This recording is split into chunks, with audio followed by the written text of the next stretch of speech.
What I'd like to start with is just pointing out the kind of architecture we have put together. And I guess it's an overused word, but I don't have a good substitute. And that is, right now you're sitting in on a course that really is meant to be a short course that's an overview, trying to connect all the dots so that when you walk out of this session, or final session, on either it'll be next Tuesday or Thursday, that you'll know what sustainability and the playbook looks like. Now, what we've developed also to support this is a series of things. And the first thing started with webinars, 1 hour webinars. And we have a library of maybe 15 so far. And we try to have one once every couple months. And it's for self-study. Anybody could access it 24/7 and watch it. So if we go over the GHG protocol, scopes 1 and 2, and you're interested in that, we have a webinar on that. We don't have webinars on everything that I'll cover in this particular overview course, but they will be there eventually. We also have an area of curated self-study materials, and that is managed by Sandy, and that's accessible. And what we do is, my whole team is fairly expert. I have some incredibly knowledgeable people on our team, our SIG team, and we go through materials and publications and standards, and we decide every month what should be added to the curated section. And it's actually in categories. So there's a chance for you to go, an opportunity for you to go, just again, 24/7, get on board and go through it and learn at your own pace. If you can't go to sleep at 2 a.m., just sign onto the website and take a look. So you have that whole situation. And now there's a new course that Sandy will teach that comes from ASCM, and it'll be in the 16 to 20 hour range. And it really gets a bit more granular and has a slightly different focus. And so it's the next logical step. It really makes sense to go there. But beyond that, we're trying to cultivate this next layer of learning, which is very in-depth, by organizing with experts on various methodologies and frameworks. For example, we deal with an organization called ISOS, and they are registered and certified to teach for GRI, Global Reporting Initiative, and they can actually certify people that finish the course. They have an arrangement with CDP, Carbon Disclosure Project, and when you finish it, they can give you a certificate and it's recognized. They do SASB, the UN Sustainable Development Goals, etc. So that's the kind of organization that we're trying to create a relationship with. But for now, it's this course, the curated materials, the webinars, and the pending course that will probably be launched again in the next 60 or 90 days, or even sooner. I don't know. So that's what we have to offer, plus our advice on any matter. The next thing to be discussed really is why it's so urgent for us to move and become knowledgeable and be ready. If you accept the fact that most companies today they're motivated, but not really motivated enough to meet critical due dates. So let's get back to the target temperature that everybody's looking at. No one wants to exceed 1.5 degrees Celsius. And later on, you'll see the damage that has been done because of 1.5. And this will be in the third session of this course. And there's a projection from the IPCC. I mentioned that. That's the science arm of the UN, about what happens at 2 degrees Celsius temperature rise. And of course, what's happened now is the 1.5 which we're very close to busting through, unfortunately. An action plan has been put together and presented to all the countries in the world that are particularly part of the UN, and I believe that's almost everybody, to reduce their emissions. And so what it really amounts to is that there are two key dates that relate to the commitments to reduce emissions. One is the year 2013. That was the year that, in our case, the United States, it was a commitment. And I think around that same time, most countries committed to that on that date. And the baseline used for the reduction, meaning that's where the start point was 2005. Okay, 2005. So it's been roughly a little over 7 years since the US committed. And the baseline they used was the GHG emission inventory for the United States in 2005. So how much did the US agree to? And then, of course, we have Canadians there. I'm sure the Canadian government committed to a number. And I would guess that almost everybody said they would do a 50% reduction. I believe China, the PRC, kind of opted out of a lot of things, and they used dates further out in the future. But that's what was agreed to. Now, to date, roughly, the US has achieved about a 17% reduction from the 2005 baseline. And that gives us about 35% more to go. But here's the real nut to crack. That is, the target date is 2030. That's roughly less than 7 years from now, 6 years from now. And we've only achieved a small portion of that 52% reduction. In fact, we have to double our reduction activities or result to hit that goal. So you see the sense of urgency. We've been trying like crazy for the last 7 years. We've got 15% or 17% in the bank. We now have 35% more to go. And there are issues around us right now. We have a minor recession going on. We've had COVID going on. So we have to do a lot of catch up. And we've had a demographics issue in that the boomer generation in the US, and I believe this hit the Canada a little bit sooner, is retiring. So we have a skills issue. We have a resource issue, workforce issue. We don't have as many people as we would like to go help make this happen. So who made this commitment? And this was reaffirmed by the current president of the United States.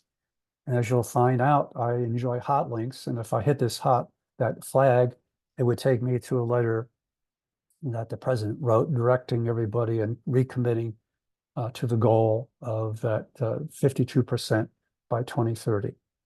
So that really requires, time's running out. That's the reality. It requires a sense of urgency, meaning that we cannot just assume that automatically the problems will be solved. Everybody get that? Any comments? You feel confident that you can help make a 35% reduction possible? I'll take silence as endorsement, saying, yes, you believe that it's urgent. So the way I like to approach this is more conversationally, in that you'll see that I call it a conversation or discussion outline. Let me move this little silly thing out of the way. The first part we'll start with is circumstance plus time equals action. And this is kind of foundational, this one beginning today. And the point here is that when you talk sustainability with your coworkers, they may not have the same view that you have. And you need to get an alignment. You need to do a little bit of probing. And I'll point out the factors that make for all these different views of sustainability and what it'll take to achieve it possible. And there's a myriad of possibilities. So let me move on to the next part. I think I need to get off of a Mac. It doesn't work for me. The next part will be history and catalyst for change. And there's been some very distinct things, and you have to appreciate where the momentum that's been built up. And I mentioned earlier, there's been three distinct phases, and the developments in each phase has been significant. And it started out with the UN being the driver, went to the business community. Now it's in the hands of finance and investors. So there's been a lot of progress made, particularly since the year 2000. But we'll go over all that so you get a sense of where we're at and really what was the catalyst that bump started it and moved it out of the hands of the UN entirely. You'll see that the UN, it took forever to get nations to agree. And I guess herding 200 nations to agree on something is like herding cats. Very difficult if you have had cats for pets. Then we'll move into the essential toolkit, and I've tried to simplify it. And there's three things that we really need, and we'll go over those three things. One is a business tool, one deals with carbon, and one deals with water. Then we'll move on to, and probably this will be on Thursday, reporting standards, which can be confusing to anybody because there's a number of them, but there's a dynamic going on, a consolidation and refinement. And I try to make it easy and, to understand, help connect the dots. So we'll go over the reporting standards and get rid of the confusion. And then we'll go into long-term planning, and specifically we'll be going over the task-based initiative that looks at long-term planning, and they want very specific short-term plans, and this would mean up to 7 years out, and long-term plans up to the year 2050, and they want milestones, and they want no offsets. And offsets are people buying from people who have had good sustainability achievements, and they're able to sell some of that as to reduce someone else's carbon inventory. But it's kind of crazy. But in this case here, the Science-Based Targets Initiative, they do not allow it. So they're very realistic about all this offset nonsense. So we'll go over that in detail, and we'll talk about the farming there in particular, because the GHG protocol has created, in addition to its current scopes 1, 2, and 3, they've created a specific one for ag and also forest. So we'll go over that, and then we'll start thinking outside the box. And there's where I point out all the dynamic that's going on with investors around the world who control, without exaggeration, trillions of dollars, and they're part of one specific organization, interacting within that organization with others that happen to be countries and states and cities, who are then also interacting with people who are involved in supply chain at major Fortune or Global 500 companies. So we'll go over the whole dynamic of banks and exchanges and this, that, and the other, and what's going on in the background, where everything goes where the money goes. Wherever they push the money, things happen. So there's a lot going on that really doesn't hit the press very often. Then we'll go into other things about greenwashing and all the devious things that are going on, but all the positive things that are going on to really blow that away, so that's no longer part of the conversation. And then finally, we'll talk about the future starts now, and that basically pushes us into the discussion of a circular economy and the transition and all the things that have to happen. And again, we'll point out some details. Having facts is very important, and facts are like it's a currency. If you got the right facts, you can change minds. So that's really the discussion outline. Anybody want to make a comment on it? Anybody want to suggest something that we should add or perhaps put more emphasis on? Okay. The rule is silence is endorsement. So we're going to move on. And this is one part that I really wondered sometimes whether I really should cover this. But I think it's important because when you go back again, you're going to sit next to someone or be in a conference room with someone or be in a team with someone. And if you think everybody believes the same way you do about the issues or understands the issues of climate change and what to do, you'll find a variety of things you need to probe. But I'm laying out what the differences might be and what causes them. So I'm going to contrast the civic with the industry views because they're slightly different. On the industry side, I can be really specific about things that influence how a company, the management of a company might think. But essentially, they're the same except, and the except is the big question to be answered. So starting with civic, that I use this one flat Earth view of the world, the globe, as an indicator of how many organizations are out there dealing with sustainability issues at a grassroots level, at a community level, at a state level, at a continent level, at a country level. And in fact, if we're accurately depicted with stick pins, you wouldn't see any landmass.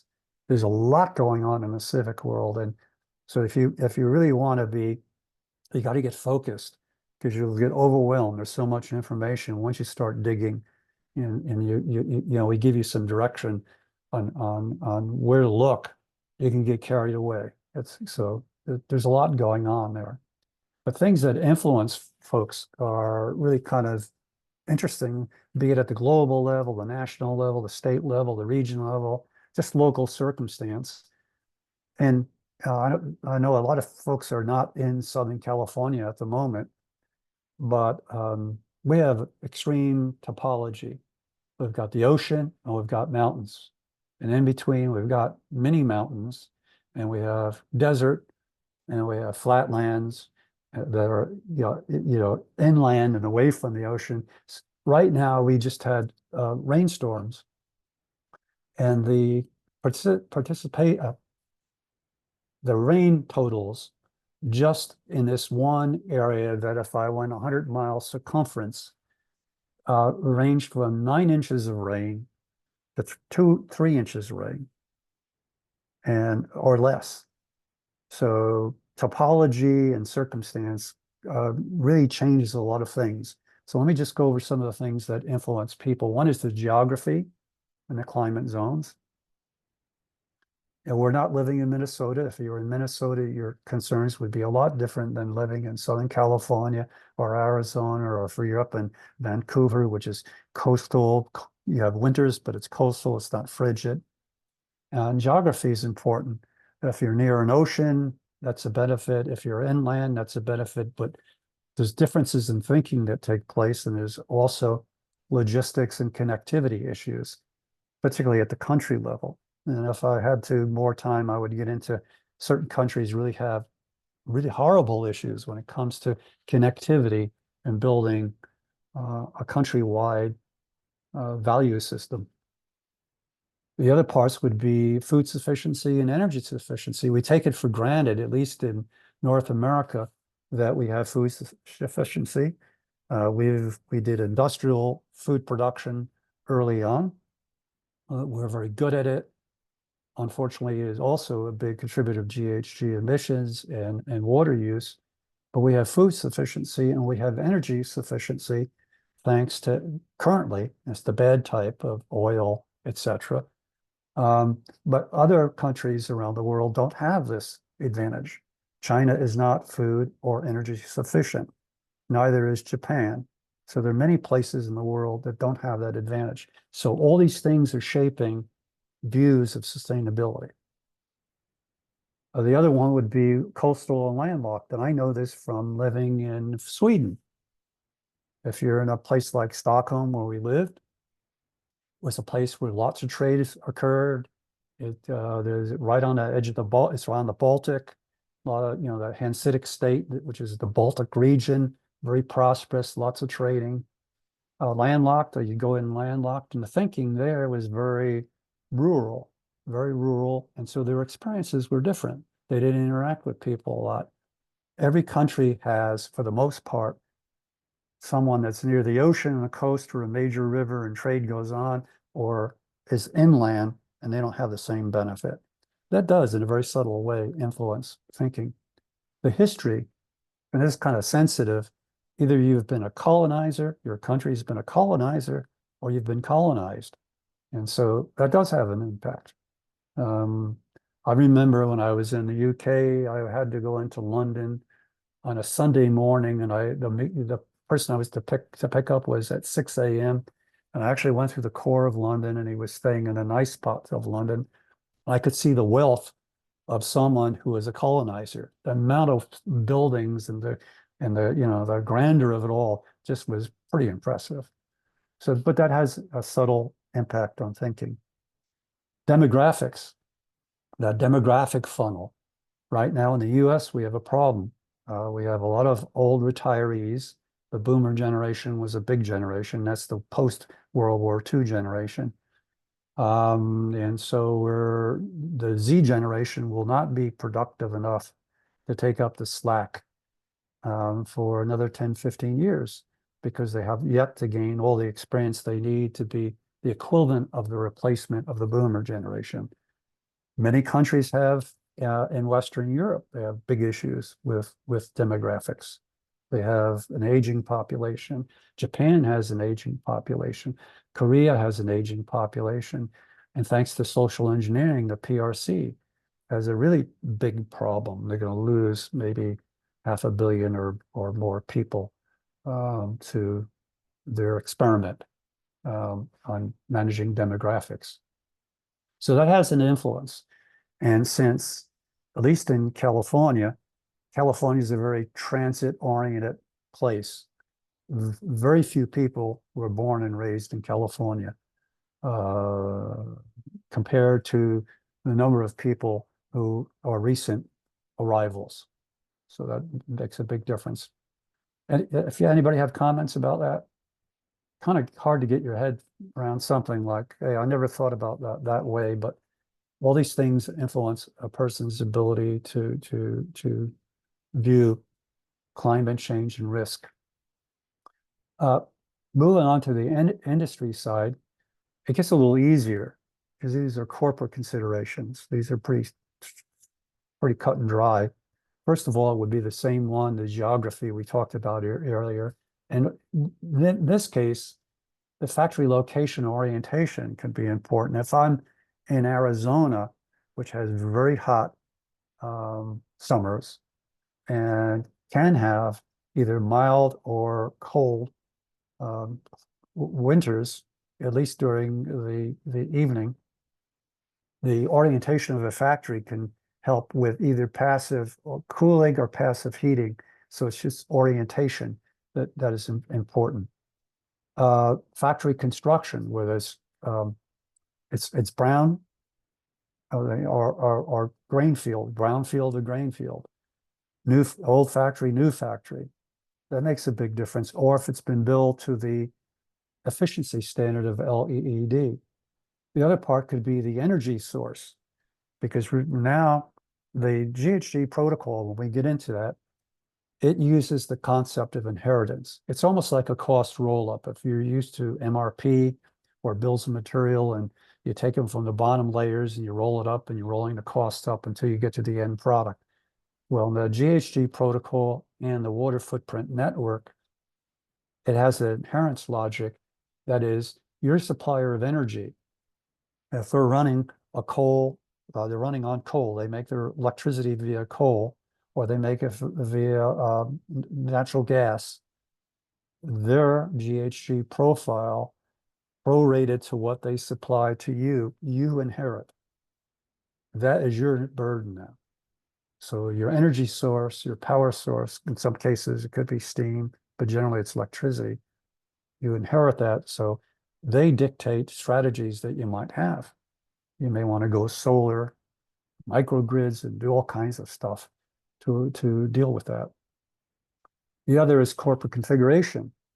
If you have a factory up in Vancouver, and you have one down in San Diego, and you have one in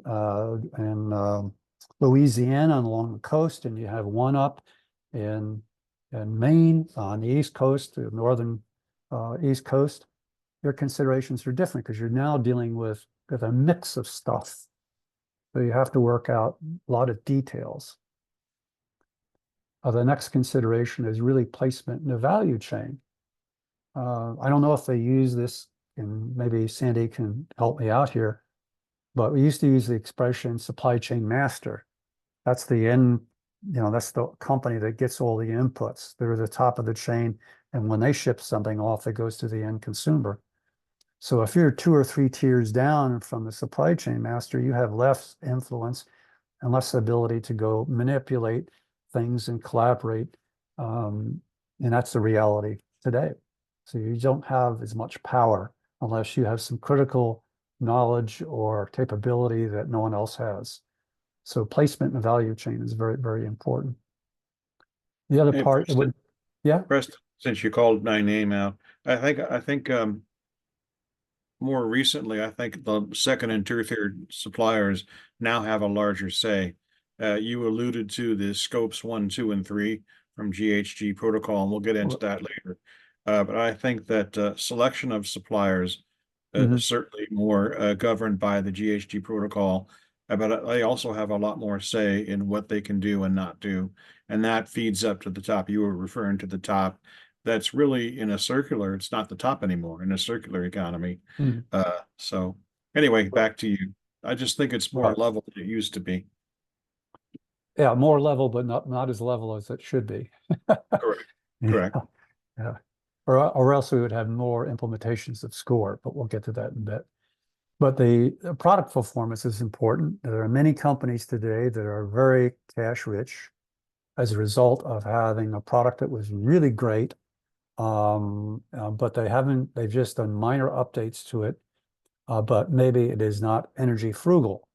And now the energy use of a product is a major consideration as part of scope three. And when we get to scope three, you'll see it as two parts: upstream supply chain inputs and um, post end user product provider, the value of that product going out and being used by the consumer itself, meaning if it's energy efficient, that's good. If it isn't energy efficient, that's bad.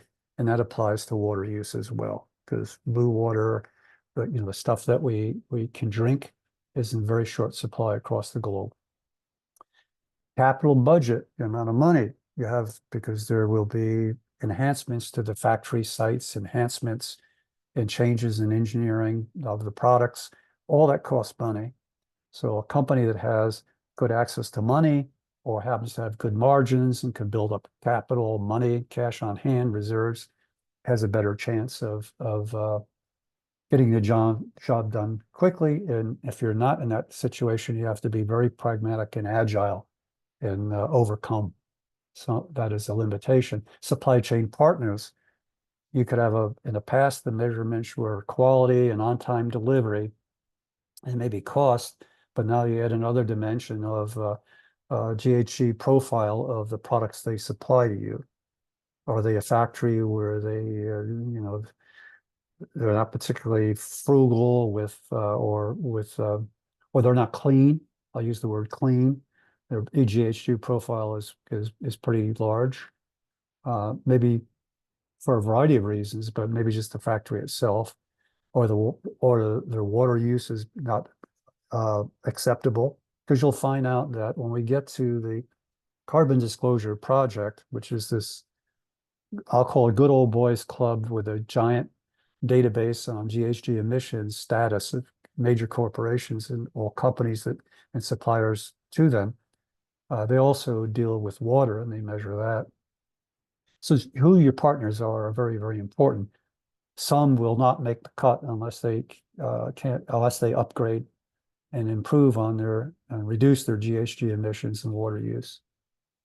Regulatory compliance right now, for example, in the state of California, I know this, it's easier for me to come to grips with this, but we'll cover this in next Tuesday.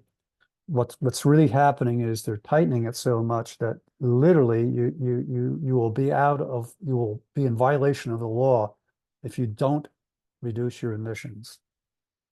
And you cannot, and they're now trying to manage offsets to make sure that there's no greenwashing going on. They're trying to get rid of, make sure there's no fraud going on. But I'll go over all these three new laws. And of course, in the EU is really maybe a year ahead of the US on many of these things. Then the last part really is ESG financing status. Today, investors do not want to, and investment funds, they want companies that have an active ESG program.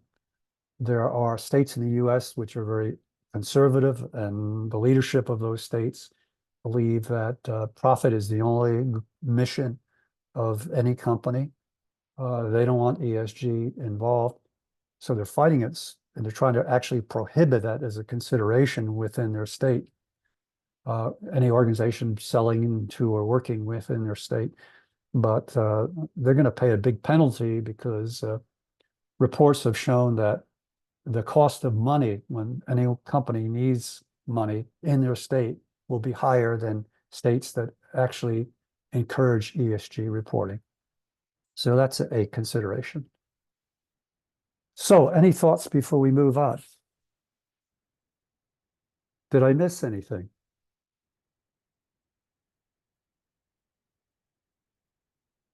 I must have missed something. Anybody take any issue or believe what was said was not viable or valid?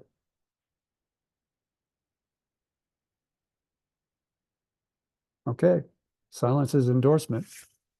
Moving on to history and catalysts for change. And let's see how we are at the, yeah, our timing is pretty good. So, by the way, I didn't ask this. We need to be democratic. Will individuals like a break? 2 hours is a long time to go at one click for some folks. Should we have a short break in between in a 2-hour session? Any thoughts? I'm okay without a break. Okay, 5-minute break might be fine. 5 minute? Will you keep it to, will everybody keep it to 5 minutes if we had a 5-minute break? Any dissenters? Okay, so let's have a 5-minute break. It is 7:13. Let's just round it off at 7:20. We'll reconvene. So please get back because we want to get to the outline discussion outline plan for today and not let any loose ends float into Thursday. So see you at 7:20. I'll stop recording for now. Sure. Great. I'll pause Thank you. it, pause it. Here we go. Okay. Of history. Okay, we're at the point of history and catalysts for change. Just briefly go over all the key things that have evolved, and I'll do this in a kind of clockwise fashion. But if you look at the very top, the first two that came up with was that the UN in Stockholm, Sweden, a place that I lived and really am fond of, convened in 1972 its first environmental meeting of governments. So we're into the first phase I mentioned. There's 3 phases that lead us up to the current day. And that was followed by a UN program that laid the basis for most of international law today. So that was all UN based. And then it wound up going on, and we had another set of meetings or conferences held. But the most significant to me was the 1988 meeting that formed the science part of the UN on sustainability. It's called the Intergovernmental Panel on Climate Change, or IPCC. And they're only dedicated to science around climate change, validating whether it's real, or whether what the causes might be, the things like warming factor for different GHG emissions. Not all equal. Carbon is one, methane's another, and there's 4 or 5 others. So it created all of that data and maintains it and puts out periodic, very dense science-based reports that are useful to everyone. Then they had other meetings where the UN was at pushing the cart forward. In 92, they had the 1992, the Rio Declaration. They call it Agenda 21, where they're starting to get into specific issues. So they're trying to create a blueprint. But you notice it's taken almost 20 years to get to that point. So they're dealing country to country with 200 of them. Again, I may use the expression herding cats is very difficult. The one very pleasant anomaly that occurred was the development of the LEED standard for efficient housing, which is meant energy frugal housing. Another pleasant surprise and anomaly was the development of SCORE, the supply chain organizational reference model, which dealt with supply chain analysis and supply chain design with very specific criteria. And that, in fact, was developed as a byproduct of the decisions made in the mid 1980s, where corporations, major corporations, felt that it was too unwieldy to manage all these subsidiaries and divisions, and they wanted to they adopted what they called a core competence model. And really what that was meant is that they were going to sell off all these divisions, and just using automotive as an example, they would only do the assembly, but they now would buy transmissions for what was formerly part of their company from a supplier, maybe hydraulic systems from a company that is now, who formerly was part of their company, but now an independent supplier, etc. The problem is that when they moved away from this mostly vertical model with some procurement, they created an issue because they didn't have a methodology to do supply chain design, or to do risk management, or to do analysis across supply chains. And that's why SCORE came into existence. That was their mission.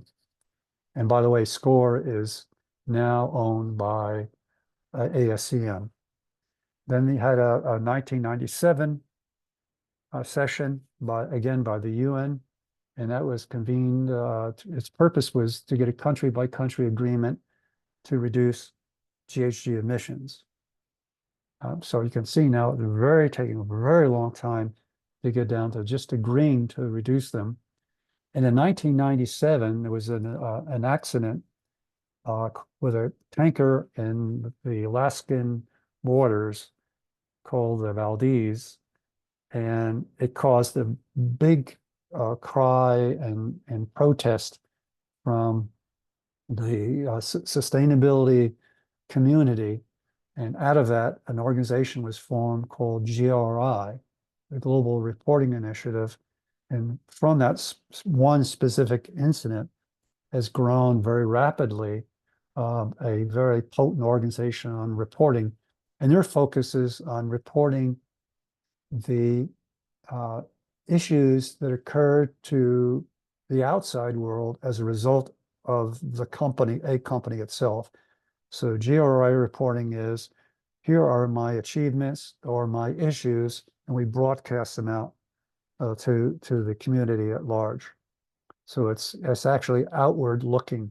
It takes what's happening inside and pushes it outward, and it uses it as a performance measure in general. So it's grown to be quite an elaborate and well-respected reporting initiative, and we'll cover that in detail later on. The next big achievement, and it really came from the UN, and it was a point in time where there was a passing off of responsibility or sharing of responsibility, where the UN said to the business community, we want you engaged, we want you to carry a partial load and make things happen, because this affects you as well as just nations in general. It affects organizations that are out there to make product, to do business in general. And they created the UN Global Compact with 10 principles in it, and we'll explore those principles when we get to the discussion later on actions or which specific parts of which principle, which three principles actually instigate lots of good things going on. Actually, it's right now. Should have thought of that. So if you looked at principles 7, 8, and 9, 7 said to take a precautionary approach to dealing with climate change, that is, assume the worst, not the best case. Always assume the worst, not the best case, and it has to be based on science. So that was a very important thing because there's an optimism in businesses and in people's lives where they think no harm will come and they ignore things until the roof collapses or the building falls apart or their business is jeopardized in general. And the second one, principle 8, was promote greater environmental responsibility. And I think they've achieved that, except now we have a mix of views on sustainability, but everybody seems pro-environment, and that's good. So they've achieved something with principle 8. And principle 9 was really encourage environmental technologies or the development of environmental friendly technologies. And this is where we get voltaics for electricity generation, all kinds of innovations of that have taken place. The vision of electric cars driven by electricity, not by fossil fuels. And that's been a real success story. I think thanks to Tesla, who's carried the banner and made it happen. Everybody else is a follower. He and the company was the visionary, and it was hard work. So those are three. And by the way, ASCM is committed to the compact. They're registered as a participant in the compact. They've taken it on. So the next development beyond that is where the explosion occurred. Again, this was a strategic policy initiative for businesses instigated by the UN. They wanted things to happen in the business world. And this is where this unique company was formed called the Carbon Disclosure Project.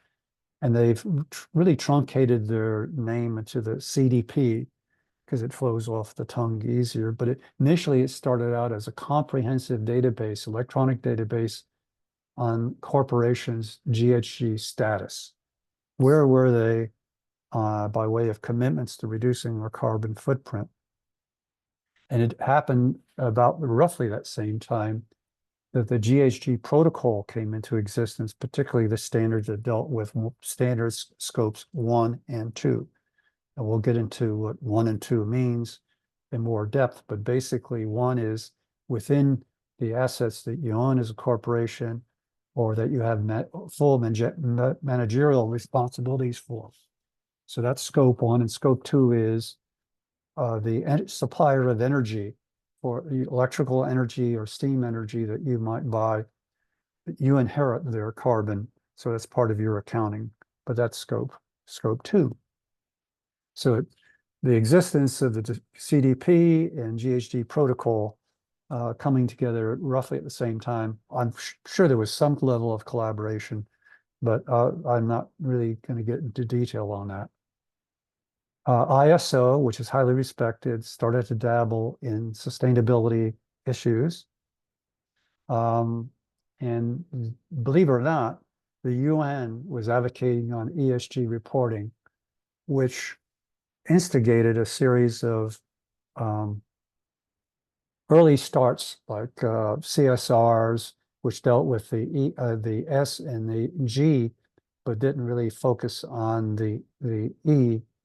There were predecessors that were fired off, but the UN was behind ESG reporting as early as 2004, 2006. Then ISO finally collaborated, not finally, but collaborated. Let me go get that back. Collaborated with the GHG protocol in writing their standard, which gave the GHG protocol an immense amount of prestige, because ISO is kind of like the mother lode, the bedrock for standard writing. Then the UN really came to recognition that water is a critical issue, and we'll get into the water footprint network, and you'll see that water is very, very critical today throughout the world. In fact, 50% of the blue water supply globally has been depleted. So we're running into real problems. But they recognized that in 2007, and also the GHG protocol, okay, not the GHG protocol, excuse me, the Carbon Disclosure Project took that up as a major consideration and encouraged their members to also report on water use, blue water use. The next big event was the Water Footprint Network, which is emanated out of a university in the Netherlands, and it was a different view of blue water. And blue water is defined as something we can drink. It's not from the oceans. It is either from an aquifer, a river, or a lake, or a reservoir, and it's for human consumption and for ag. And the methodology brings with it an inheritance logic, much like the GHG protocol. That is, that a water ledger starts at the very beginning of a process and cumulatively builds as one product is transformed into another. That water debt follows that product through its whole value stream. And then following that, we had the GHG scope 3, and scope 3 dealt with two components, which is a little confusing at first, but they call it the value stream. It's all the upstream inputs from supply chain, be it parts or services and some other things that we'll get into later. And then the downstream part of it was really the post delivery to the consumer, where the usage of the product and its GHG, its energy use and its water use was taken into account, product life cycle stuff, and the disposal of the product is taken into consideration, etc.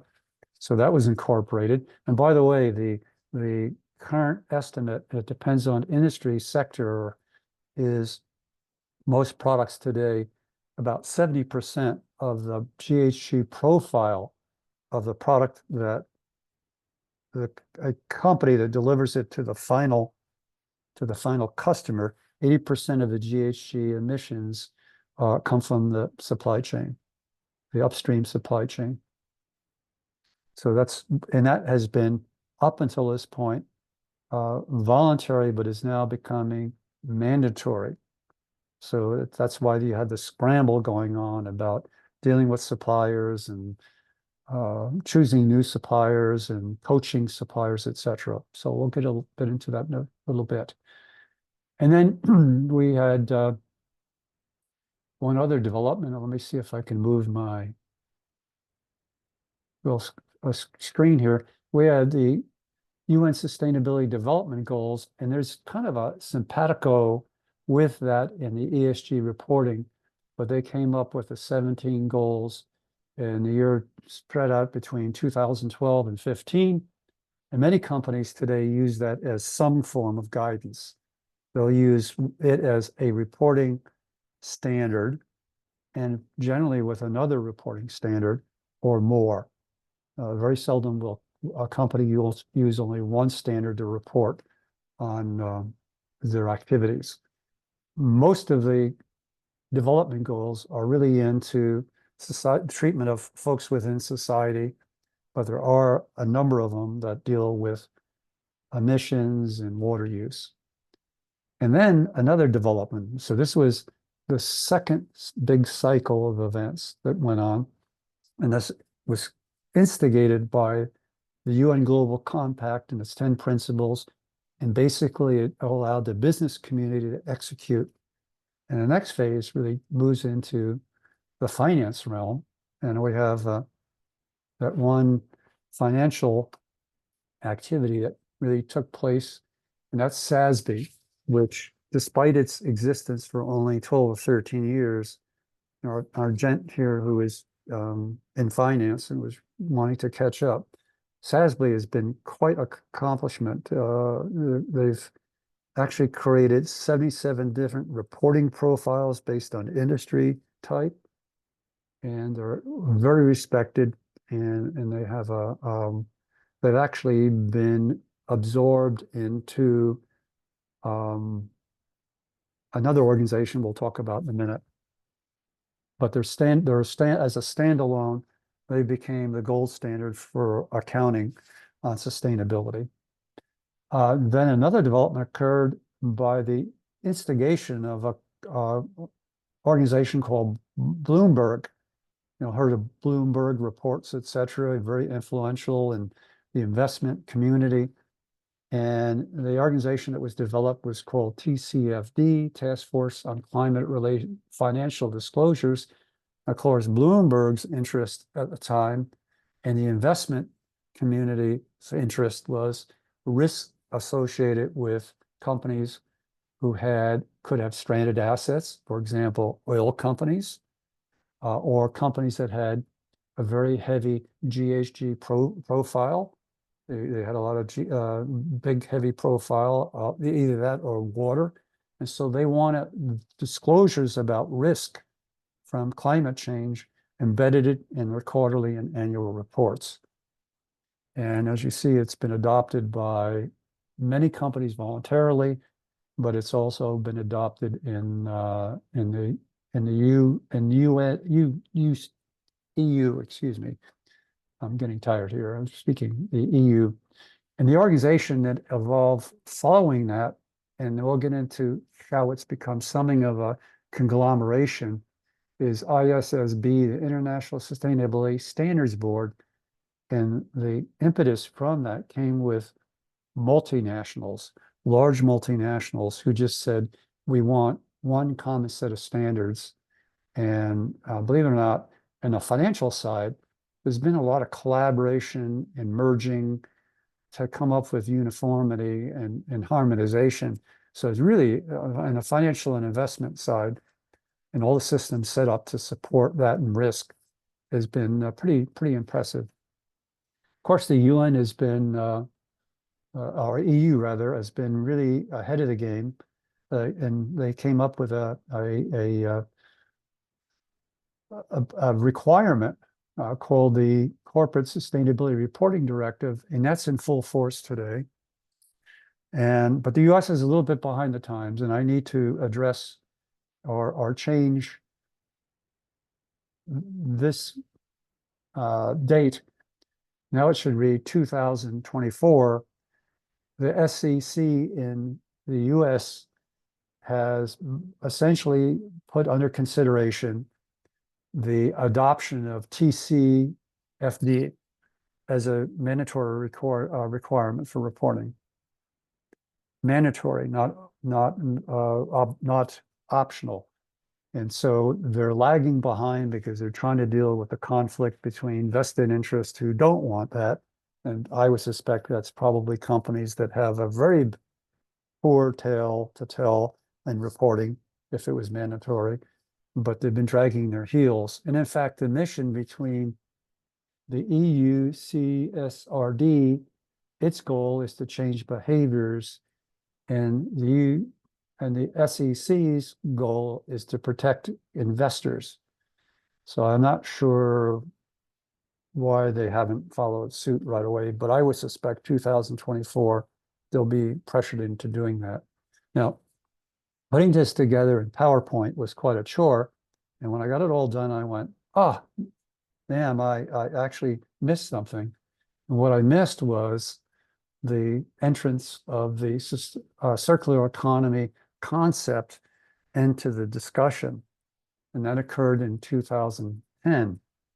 And I missed another important entrant into the discussion, although it sort of languished until there was a point in time where a program launched by the UN was failing, and the SBTI, the Science-Based Targets Initiative, was a great substitute and it had more rigor and discipline, and it's now becoming a gold standard on long-range planning with very distinct milestones, very requirement for no offsets, carbon offsets.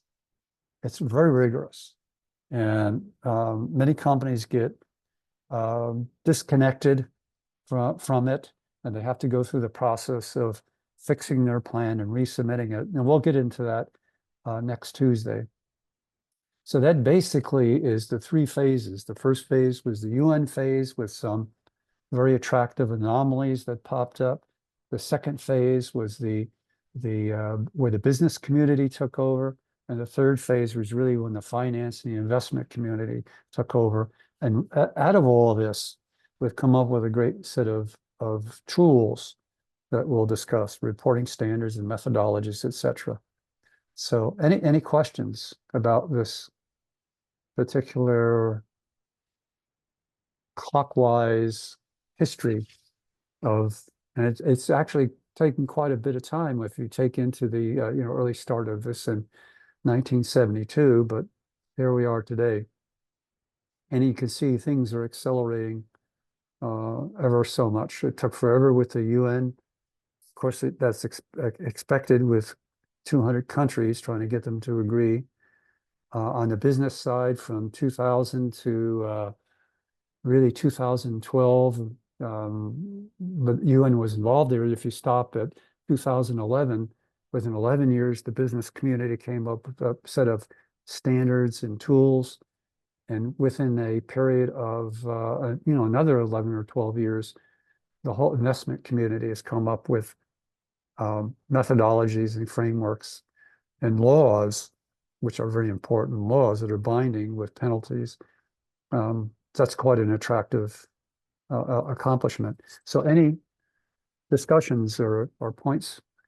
Just an observation. I'm definitely intrigued that 50 years ago in 1972, the UN conference in Stockholm occurred. And that was long before anyone really had any awareness of global warming or anything of the kind. Sure, there was pollution, concern Right. about water and air pollution, but other Right. than that, I don't recall that much concern about global warming back that early on. I have a surprise for you for next Tuesday. Dug up some stuff that I've added to the course. Good. There was awareness. There was awareness, and it was embarrassing as to who was aware and what they're really called, what and why they are being sued by states. So we'll get that into that on Tuesday. So there's a lot of stuff that was out there but hidden from view of the public. Very good. Thank you. Yeah. But I didn't, all these things I've just mentioned, the mystery stuff, I really discovered some of it just today.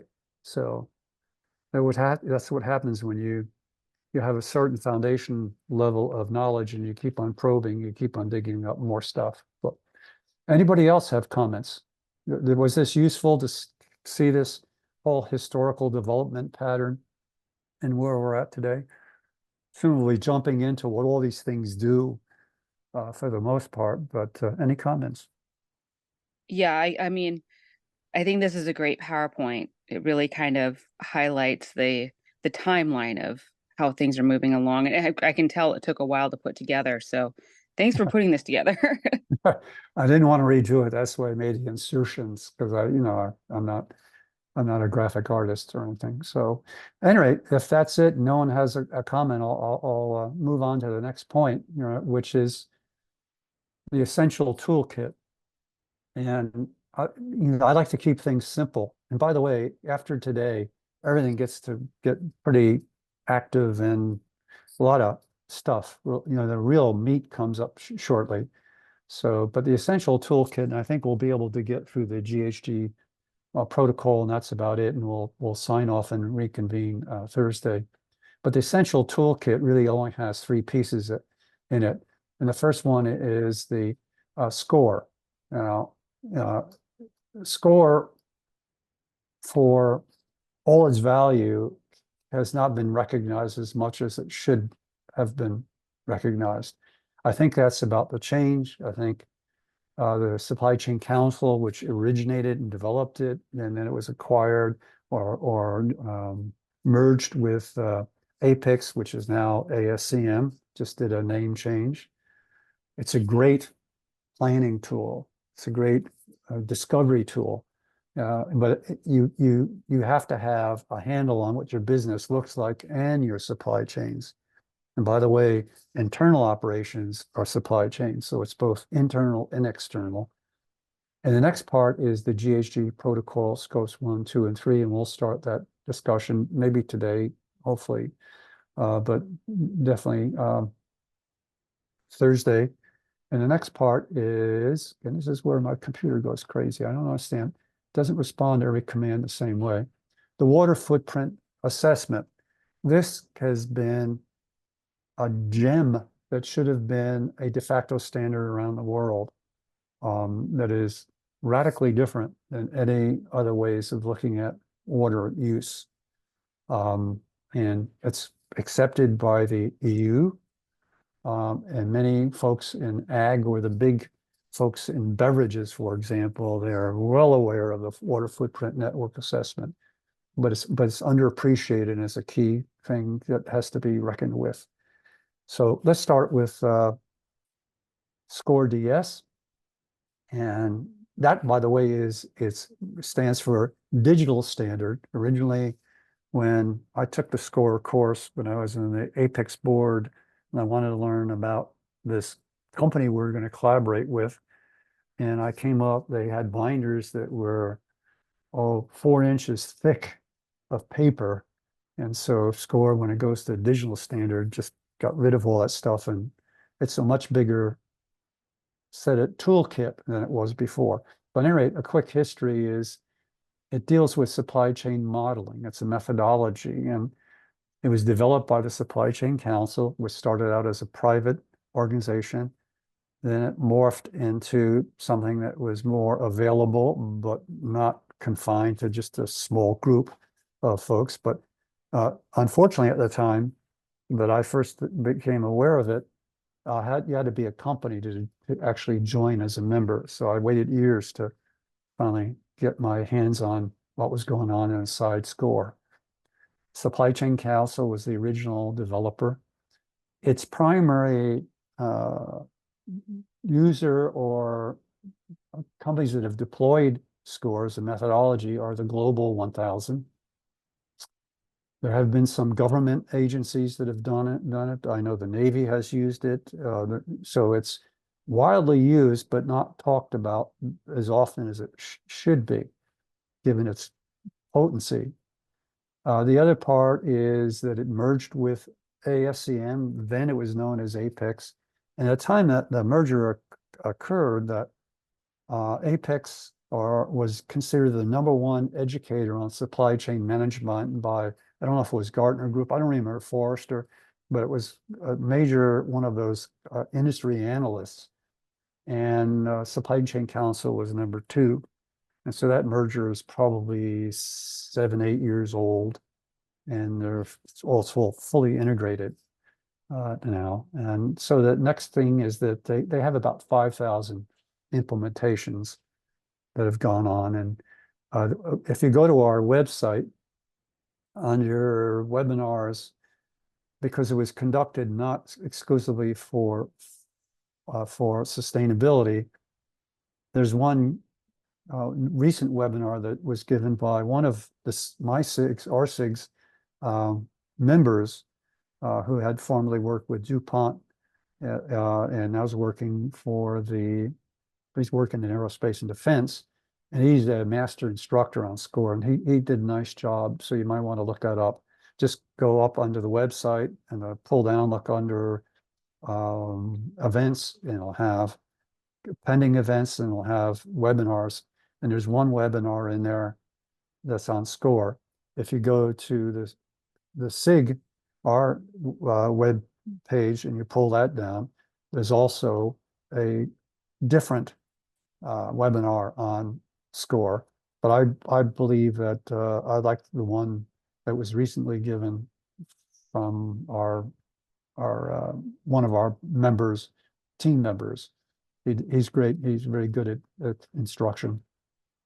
So the original score basically used the concept of you had planning options, you had by style of planning, or product manufacturing. It could be engineer to order, it could be mass production, it could be batch manufacturing, etc. So you went from a planning style, then you would choose, then you would go into the make, you do into source, make, and deliver, and then they would have a return function. So they were thinking of reuse of assets very, very early on. And by the way, the nomenclature of all that has changed.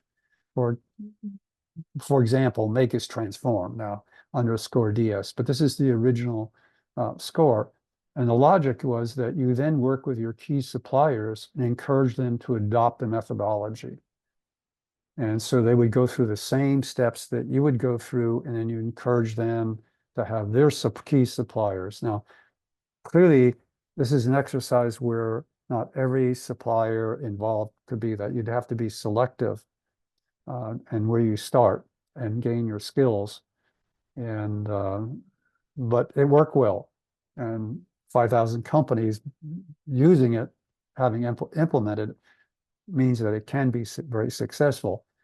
The other key attributes to it is it has these 5 integrated processes, but again, the nomenclature has changed, and I'll get into that in a minute. But it cascades down to 4 additional levels of progressively more detail.